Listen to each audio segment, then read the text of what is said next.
niya ang kanyang baby kasama ang aso sa loob ng 2 oras. Halos mahimatay naman siya sa kanyang pagbabalik. Ang pagsasama ni John at kanyang aso na si Shadow ay talaga namang espesyal. Ang labrador at ang nangingintab nitong itim na balahibo at magandang mga tingin ang naging kasakasama na ni John sa bawat pagtaas baba ng kanyang buhay. Marami nang hindi malilimutang naging pagsasama ang dalawa mula sa hindi na mabilang na paggagala nila tuwing Sabado at minsang paglalakbay sa kabundukan. Si Shadow ay hindi lamang basta isang alaga, sa halip ay isa itong kapamilya. Nang iuwi ni John si baby Lucy, sa unang pagkakataon walang ka-idea si John kung ano ang magiging reaksyon ni Shadow. Pero natuwa naman siya nang amuyin ni Shadow nang may lambing ang maliit na paa ni Lucy, habang mabagal na winawagayway ang kanyang buntot.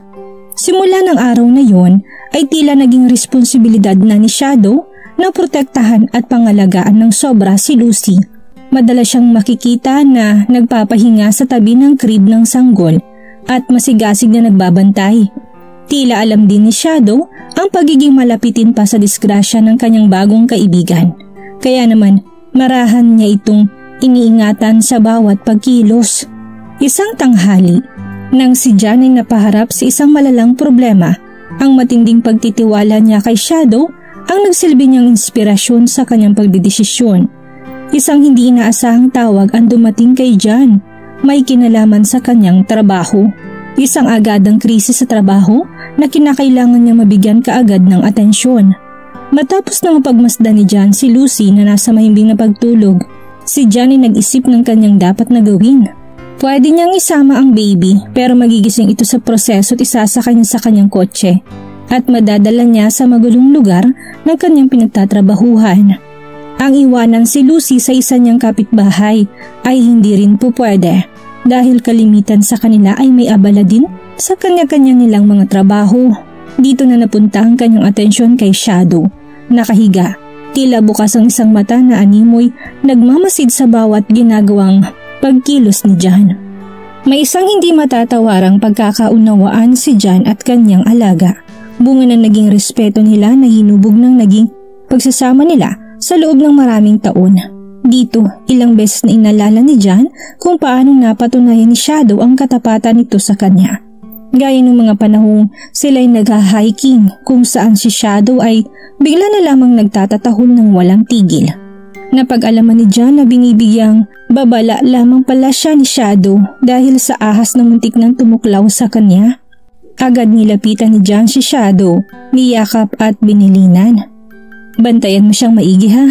Si Shadow naman ay tila tumugon sa pamamagitan ng mahinang pagtahol. Si Shadow ay nakita niyang nakabantay lamang sa crib si Lucy. Kaya naman dumiretso na siya sa kanyang sasakyan at hindi nagaanong nag-alala pa. Naging mabigat man sa kanyang isipin na iwan ng bata nang walang ibang kasama bukod sa kanyang aso, pero alam niyang hindi naman siya pababayaan ni Shadow ano man ang mangyari at labis niya itong pinagkakatiwalaan.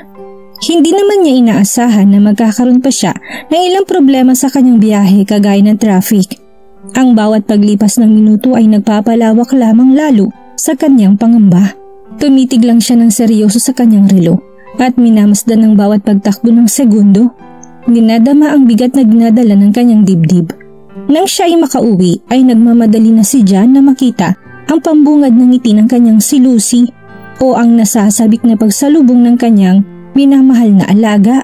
Pero pagluha ang kanyang biglang naging reaksyon. Isang pangyayari na tago sa puso na nagdala sa kanya sa matinding takot. Sa sobrang takot ay halos hindi niya malaman ang natigilan siya at hindi makagalaw. Sa kanyang pagmamadali para masilayan si Lucy ay isang eksenang kanyang nabungaran na hindi niya makakayang malimutan. Ang sanggol na si Lucy ay nakahimlay sa sahig, nababahira na mapulang likido na parang dugo, habang si Shadow ay nasa isang sulok naman at namamantsahan din ng maladugong likido na yun. Dito na napagtanto ni John ang ilang kwento na kanyang nadidinig. May kinalaman sa mga alagang aso na inaatake ang kanilang mga tagapag-alaga kahit pa maraming taon na nila itong nakakasama. Ang emosyon ni John ay nauwi mula sa pagkabigla hanggang sa kalungkutan nang mantong na rin sa matinding pagkagalit. Hindi na nag-atubili pa si John, agad niyang kinarga si Lucy habang tinititigan si Shadow ng may pagkagalit dahil sa ginawa nitong pagtatraidor. Nakahanda na siya noong palayasin si Shadow at kalimutan na ang lahat ng kanilang pinagsamahan nang dahil sa kanyang nasaksihan ay huli na mapansin niya ang walang buhay na katawan ng isang malaki at makamandag na ahas. Nakabaligtad na ito pero ang pangil ng ahas ay tila nakalabas pa at nakahandang maglabas ng kamandag. Dito na nag-ibang bigla ang naging pananaw ni John patungkol sa nangyari. Marahil ay nagawa lamang protektahan ni Shadow si Lucy sa pag-atake ng isang makamandag na ahas kahit pang kapalit nito ay ang kanyang sariling buhay. Dito na napagmasdan ni John ang takot sa mga mata ni Shadow na dala ng labis nitong katapatan. Naramdaman kaagad niya ang panganib na dinadala ng ahas. Kaya naman gumawa siya kaagad ng aksyon para maprotektahan ang minamahal niyang pamilya. Ang dugo malamang ang naging bahid ng naganap ng pakikipagbakbakan ni Shadow sa ahas sa mga oras na wala si John. Karga pa ang sanggol na si Lucy ay nilapitan naman ni John ang kanyang alaga at hinimas sa bandang ilong nito. Ang pagmamahal at pagtitiwala ni John sa kanyang alaga ay biglang nanumbalik at mas lalo pa ngayong tumibay ng higit kaysa dati. Nauunawaan ni John kung ano ang makakayang gawin ng isa sa ngalan ng pagmamahal. Medyo kumalma na rin ang pakiramdam ni John nang madama ang maayos na paghinga ni Lucy. Wala nang nagawa si John noon kung hindi ang humingi ng taus-pusong kapatawaran sa kanyang alaga sa ginawa nitong pagdududa sa kabila ng matagal nilang pagsasamahan. Isang pagtitiwala at pagsasamahan na muntik nang masira dahil sa isang biglaang paghihinala. Kaya naman magiging simbolo ito ng mas matindi pa nilang magiging pagsasama at pagtitiwala sa isa't isa. Matapos mahulasan sa mga bagay na kanyang nasaksihan, ay nangako na si John na mas sisiguraduhin na ang kaligtasan ni Lucy, lalo na sa kahit anumang makamandag na nilalang na kumagat sa kanya. Agad ni sinakay ni John si Lucy sa kanyang kotse para dalhin sa ospital at masuri. Ang bawat stoplight naman at traffic light ang nagsilbing balakid naman sa emergency pinagdaraanan ni John ng mga oras na yun. Ang medical staff naman ng ospital ay agad na sinalubong na may pag-aasikaso. Agad nilang dinala ang sanggol na si Lucy sa examination room kung saan nagawang isaad ni John ang naging pangyayari sa nurse na i-examine sa kanyang anak. Agad na inobserbahan ng nurse ang katawan ng sanggol. Hinanap ang parte kung saan ito maaaring natuklaw ng ahas. Ilang sandali ang makalipas ay nasigurado ng mga nurse kay John na si Lucy wala naman natamong pinsala. Si John ay biglang napahinga ng malalim sa pagkagalak. Ang kwento din na may kinalaman sa isang labrador na promotekta sa isang sanggol mula sa makamandag na ahas ay naging usapan sa loob ng ospital. Ang mga nurses, mga doktor, maging ang mga pasyente ay napabilib sa kwentong kanilang nalaman. Pagka-uwi ni John, matapos mabalitaan din ng lahat ang nangyari ay kinilala na nila si Shadow bilang isang bayani na dati hindi nila gaanong pinapansin. Ang mga bata na dating umiiwas kay Shadow dahil sa takot ngayon ay lumalapit ng lahat para makipaglaro ng may pagkasabik. Nagdadala pang mga bata ng mga laruan at mga pagkain para kay Shadow, habang ang iba naman ay ginuguhit ang imahe ni Shadow dahil sa kanilang paghanga. Ang dati isa lamang ordinaryong itim na labrador ay isa na ngayong bayani para sa lahat. Si Shadow naman din ay tila nagagalak sa paghangang kanyang natatanggap.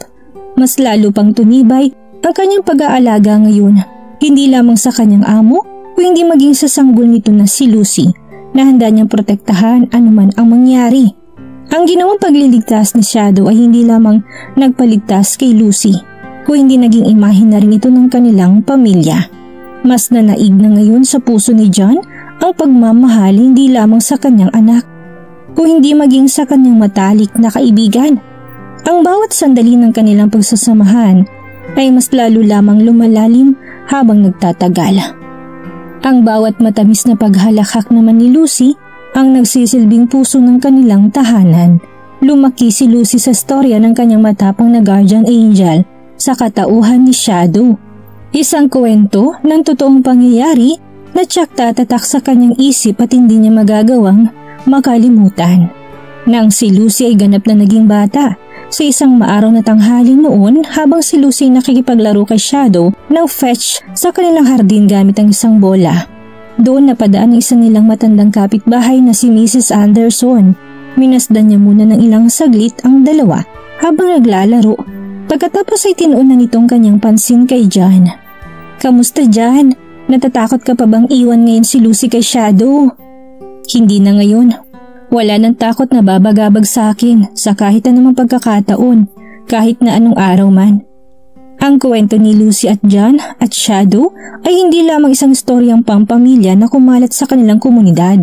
Ito ay nagbigay liwanag din sa katapatan at pagmamahal na kayang ibahagi ng ibang mga alagang hayop.